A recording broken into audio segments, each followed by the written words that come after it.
হরে কৃষ্ণ সুধী ভক্তবৃন্দ সকলের চরণে সশ্রদ্ধ প্রণাম। আপনাদের কাছে কৃপা ভিক্ষা চাইছি ভগবান সম্পর্কে কিছু বলার জন্য। আজকে আমরা উপস্থিত হয়েছি ভগবদ্গীতা রাজগুহ্য যোগের একটি বিশেষ শ্লোক আজকে আমরা আলোচনা করব। এই শ্লোকটি আসছে রাজগুহ্য যোগের 23 নম্বর শ্লোক। এই শ্লোকে ভগবান আমাদের উপদেশ দিচ্ছেন যে আমরা বিভিন্ন ধরনের মানুষ বিভিন্ন দেবদেবীর উপাসনা করি। কেউ কালীর, কেউ দুর্গার, কেউ শিবের, কেউ গণেশের, এইভাবে বিভিন্ন দেবদেবী আমাদের সনাতন ধর্মে আছে, তাদের উপাসনা আমরা করি। এবার আমরা যেই দেবদেবীর উপাসনা করি সেই দেবদেবীর কি শুধু উপাসনা করি? শুধু কি তাতে সেই প্রসন্ন হয়, না তার সাথে অন্য কেউ প্রসন্ন হয়? আমি যদি দুর্গা দেবীর উপাসনা করি তাতে কি শুধু দুর্গা দেবী প্রসন্ন হন, না তার সাথে অন্য কেউ প্রসন্ন হন, অন্য দেবদেবী বা স্বয়ং ভগবান প্রসন্ন হন?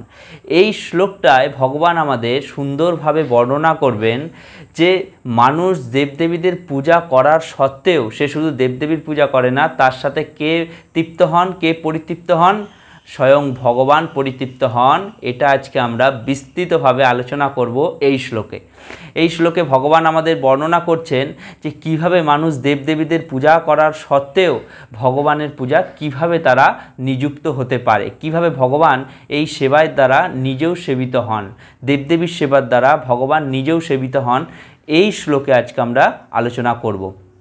এই শ্লোকে ভগবান আমাদের উপদেশ দিচ্ছেন, সকলে আমার সাথে করজোরে বলো, যে ওপি অন্য দেবতা ভক্তা যজন্তে শ্রদ্ধায়ান্বিতা তে ওপি মাম এব কৌন্তেয় যজন্তি অবধিপূর্বকম। ভগবান বলছেন যে যারা ওপি ও অন্য দেবতা ভক্তেরা যজন্তে পূজা করেন শ্রদ্ধায়ান্বিতা শ্রদ্ধা সহকারে, তে তারা ওপি ও মাম এব আমাকেই কৌন্তেয় হে কুন্তিপুত্র যজন্তি পূজা করেন অবধিপূর্বকম অবধিপূর্বক। ভগবান বলছেন হে কৌন্তেয় মানে কুন্তি দেবীর পুত্র যেহেতু অর্জুন, তাই অর্জুনকে কৌন্তেয় নামে সম্বোধন করা হচ্ছে।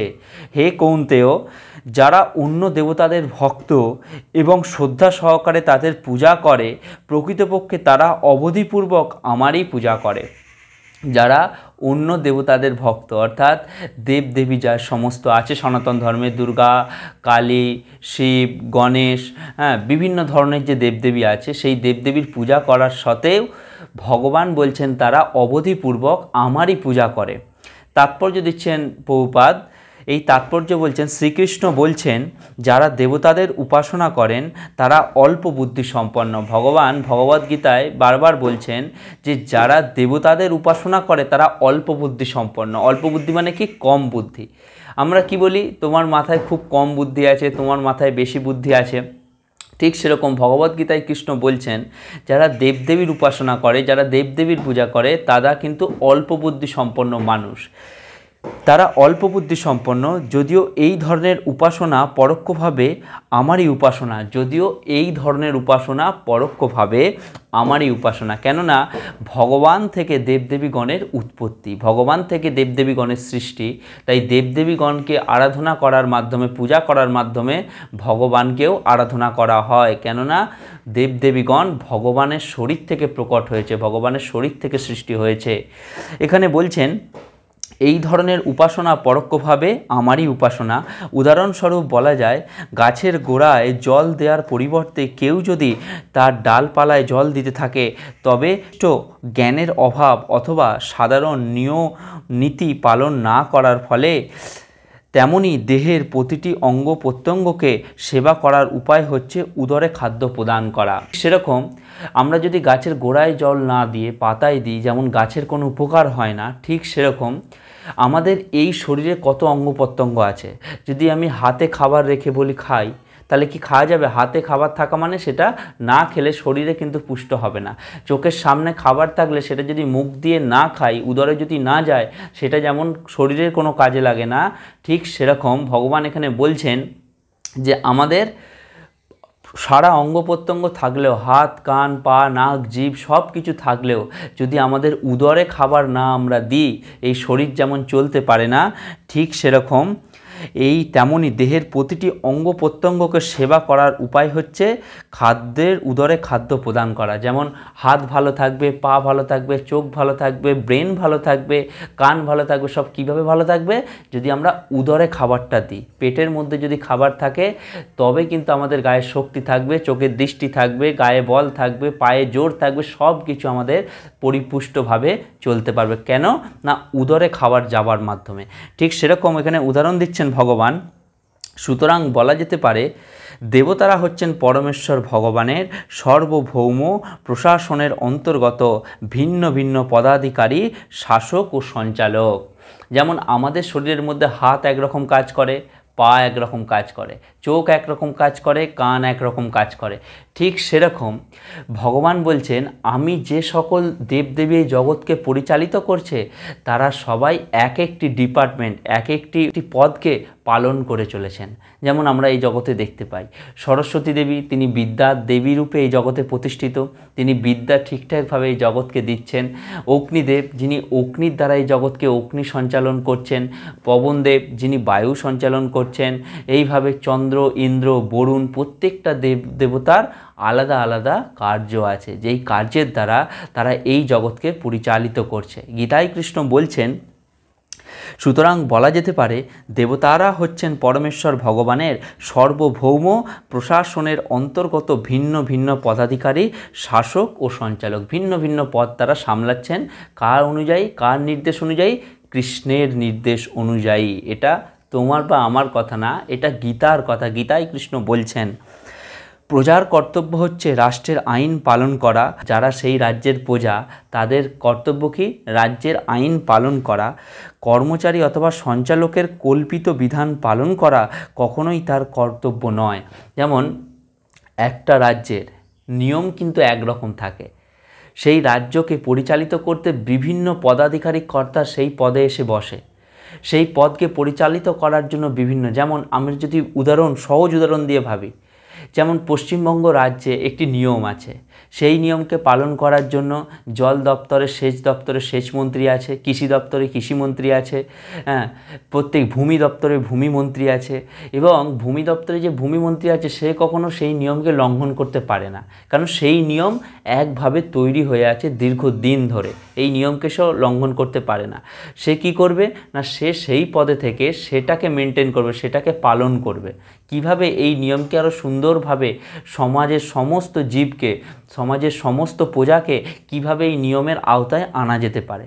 ঠিক সেরকম সে যেমন নতুন করে নিয়ম করতে পারে না বা নতুন করে নিয়ম তৈরি করতে পারে না, ঠিক সেরকম আমরা যদি এটা ভাবি যে ভগবান যে নিয়ম করেছেন সেই নিয়ম তৈরি করে সেই পদে একজনকে বসিয়েছেন। যেমন ভগবান বিদ্যা তৈরি করেছেন, বুদ্ধি তৈরি করেছেন, এই তৈরি করে সরস্বতী দেবীকে বিদ্যা বুদ্ধির দেবী রূপে প্রতিষ্ঠিত করেছেন। যেমন ভগবান এই জগতে ধন উৎপত্তি করেছেন, অর্থ, যেই অর্থের দ্বারাই জগৎ পরিচালিত হচ্ছে, সেই অর্থের ডিপার্টমেন্টে লক্ষ্মী দেবীকে বিরাজিতমান করেছেন। কেন না, লক্ষ্মী দেবী এই অর্থ সরবরাহ করবেন, কিন্তু এই অর্থ আসবে ভগবান থেকে। ঠিক এরকম এখানে বোঝা যাচ্ছে যে সকলেরই কর্তব্য হচ্ছে যে কখনোই কর্মচারী সঞ্চালকের কল্পিত বিধান করা কখনোই তার কর্তব্য নয়। তেমনি সকলের কর্তব্য হচ্ছে কেবল পরমেশ্বর ভগবানের আরাধনা করা। সকলের কর্তব্য, কার কর্তব্য? প্রজার কর্তব্য, এবং যারা সেই পদকে সামলাচ্ছেন তাদের কর্তব্য। কার কর্তব্য না, প্রজার কর্তব্য।